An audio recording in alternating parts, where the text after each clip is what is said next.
Do you need help protecting your finances as you enter retirement? David Dickens of KC Financial Advisors has got you covered.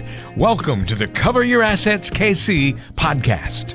Well, hey there, and welcome to another edition of Cover Your Assets KC. Walter Storholt alongside David Dickens today, President and Wealth Advisor at KC Financial Advisors with an office in Overland Park. Find us online at coveryourassetskc.com. David, great to be with you this week. How are you, my friend? I'm doing really well, Walter. Having a good day and kind of midweek here. And so looking forward to the rest of the end of the week. And I'm actually going to see my grandsons this weekend. So very nice. All is good. Any little plans for hanging out with them or just sticking around the house mostly? Pretty much just hanging. They're almost 4 and almost 2. So you don't have to be super creative. You just got to be there with a smile on your face. They are the entertainment. You don't have to go anywhere to entertain anybody. It's just wherever you are, they are the entertainment, right? That's right. They prefer to be outside, but you know what? About any place will do, so it'll be a lot of fun. Just that they're at a good age probably for just a cardboard box, and they're entertained for hours, I would imagine. We've been known to do some of that. Yeah, I remember a cardboard box being one of the best presents, best parts of Christmas, right? Where all the cardboard boxes you could have adventures in. Oh yeah, it could be a ship, it can be a spaceship, it can be a house. Oh my gosh, camping, just whatever you want to use it for. Sled down the hill, maybe, perhaps. Any way you want to use it, it's there for you. Well, glad that you have a fun weekend on tap. Let's take care of some business before we get into that. And we want to talk on today's show a little bit about life insurance. And do retirees really need this? Because I guess life insurance is sort of viewed as a young man's game, right, David? That's sort of the understanding of life insurance. People should use it when they're young, not when they get older. Am I kind of in the right vicinity in sort of that assumption about life insurance? Yeah, they are. You are, and it's the cheapest and most advertised thing. You watch TV, and that's what you see on TV is advertisements for younger people to have life insurance. There are some, so I know we're going to get into this a little bit later in the podcast, but there are some really good reasons why certain retirees, especially high net worth retirees, might actually want or need life insurance. So we'll unpack that as we go along. Some people do think that as you become older, life insurance becomes unnecessary, and we're going to explore whether that's really the case on today's show. Let's kind of peel back to the beginning of the conversation about life insurance, David, and sort of the first thing that comes up when you talk about life insurance is the perception of life insurance and even those who sell it.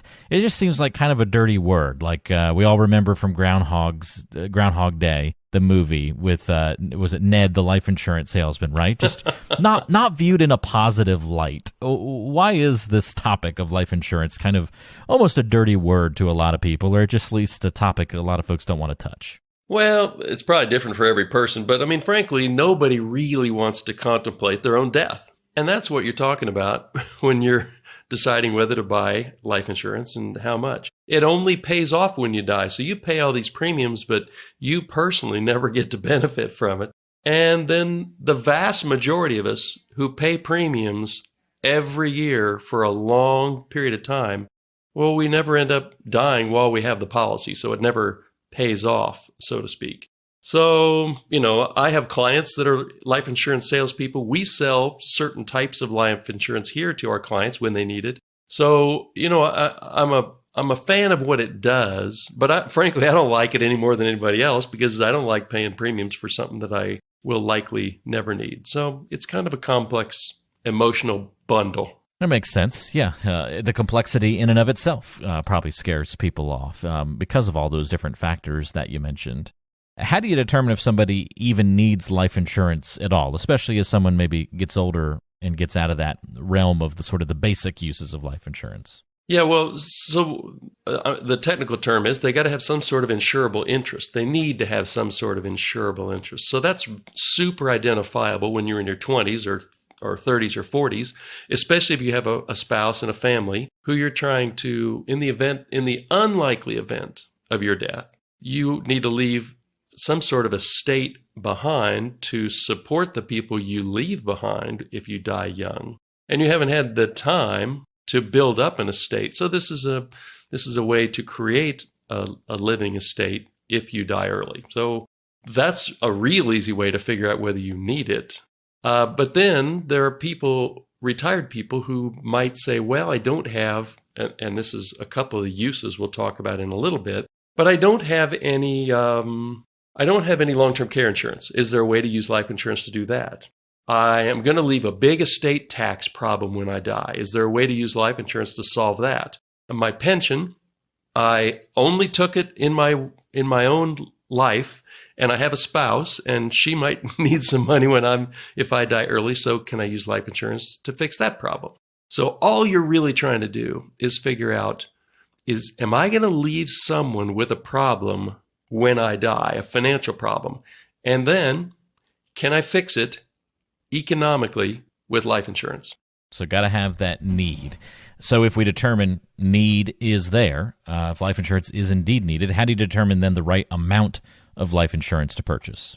Yeah, so that's always a tricky question, Walter. There's a calculator that I use. I'm sure there are 10 really good calculators online, but the one I tend to gravitate to is at bankrate.com/calculators. And so if you just Google bankrate.com/calculators, you're going to find calculators for a lot of different things, mortgages and et cetera, but it also has a really good one for life insurance. And it asks you some very basic questions, and then it'll give you a dollar amount based on your situation, your age, your number of kids, and blah, blah, blah, how much you should have. And I think that's a really good place to start if someone's trying to figure out, I need life insurance, I just don't know how much.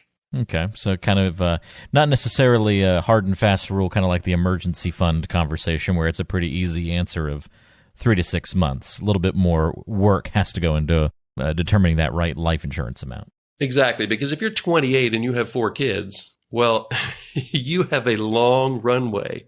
If you get hit by a bus tomorrow, there's a long runway for those kids and your probably young spouse who may not be working and is staying home with those 4 kids. But if you're 48 and your last kid is a senior in college and you've saved up a bunch of money for retirement, your number is going to be way different than the first example. So it's very situational. So you really do need to have a good calculator that takes into account your situation to try to size up, all right, well, how much do I really need? We mentioned at the beginning, or you kind of teased this a little bit, David, beyond the traditional uses of life insurance. What are some of the other strategic uses of life insurance that might not be obvious to some people? And I imagine maybe it tickles a little bit of that conversation of the older population or folks closer to retirement, how they might be able to still utilize life insurance for their needs. Yeah, so I think of 3 specific uses that we've used in my practice over the years. One is somebody's lucky enough to have a pension and they're retiring from their company. And if you've ever had that decision, what you know for sure is that you can take the pension monthly, a pension payment monthly for your life, or you can tell the company, I want to make sure that when I die, my wife gets 100% of that pension until she dies, or 75% of it, or 50% of it. Or you just say, if I die, it goes away. Or you could, of course, do a lump sum rollover, which is a topic for a different podcast. But if you decide you're going to take it just over your life, well, they're going to give you more money every month because the actuaries know that it's a lot lower risk for them if they're only guaranteeing payments based on one life. With that extra money that you get every month, you can afford some sort of permanent life insurance policy. Or maybe a term life insurance policy. That's a financial decision that you and some sort of advisor would need to help you with. But what you do is you pay some of that extra money for the protection, the income protection of those that you leave behind. And so that's one really good use of somebody who is going to get a pension and they're trying to decide, do I take this just on my life or my life and my spouse's life? Another one that I use is for people, the situation I'm thinking of are several different couples who are taking their required minimum distributions, but they don't need that money. It's all extra. And so instead of just putting that into a taxable brokerage account, what they did was they bought a second to die life insurance policy, a permanent life insurance policy, whole life. Premium never goes up, but it doesn't pay off until the second of them dies. The reason for that is that's how you get the biggest death benefit for the least amount of premium. So all we did in these cases was take maybe 20% of the required distribution or 35% of that required distribution. And instead of investing that into a brokerage account, which is taxable, we invested it, so to speak, into a permanent life insurance policy, which will deliver tax-free money to their heirs when the second of them dies. So just another use for required distributions out of your IRAs that you don't need the money. You're going to reinvest it anyway. Let's reinvest it in a tax-free investment, a tax-free bucket. And then I was going to go with estate taxes, but frankly, right now, estate taxes don't hit estates until they're over $23 million. So I'm going to not do that. I'm going to go with something else that I have used a number of times in my practice. There are living benefits with permanent life insurance policies. And the one that I'm going to focus on is a lot of these policies will accelerate the death benefit if you find yourself in need of long-term care. So it's a way to purchase long-term care insurance, but not on a use it or lose it basis. So anybody who has a long-term care policy knows that if they die in a car crash and they're not ever in long-term care, well, all those premium dollars just went away. But if someone uses a life insurance policy to cover their long-term care needs, if they need long-term care, what the company will do is accelerate that death benefit, usually over 5 years, so that they can use that money to cover their long-term care bills. Whatever isn't used gets paid out in a death benefit to your beneficiary. That could be your spouse, your sister, your brother, your kids, whoever you name. But it's another way to provide long-term care benefits for yourself and your family without buying a long-term care policy specifically, which is a use it or lose it proposition.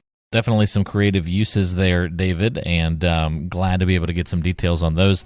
I know this is the kind of thing you'll get into once you have a more in-depth, deeper conversation with people and really go through your complete planning review process to see if these uses are, viable for the various folks that you meet with. How often are you using life insurance in these other ways, just out of curiosity? I don't use it all that often. I try to make an economic case for everything I do, and in a lot of cases, you can't really make an economic case. You can make an emotional case for it. Any young family, you can easily make an economic case for having life insurance. Then it's just figure out, it's probably term insurance in my world. And then it's a matter of how much do they need. But in retirees, if you're not in good health, you're not going to qualify for a policy that's very cheap.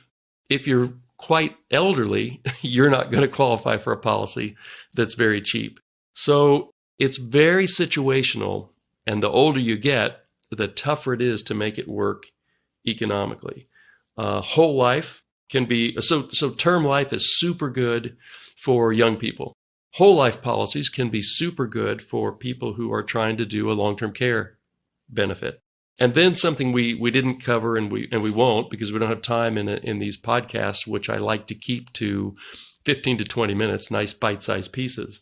But there's ways to use indexed universal life or universal life policies to create a tax-free retirement income for yourself using a special, frankly, little-known section of the IRS code.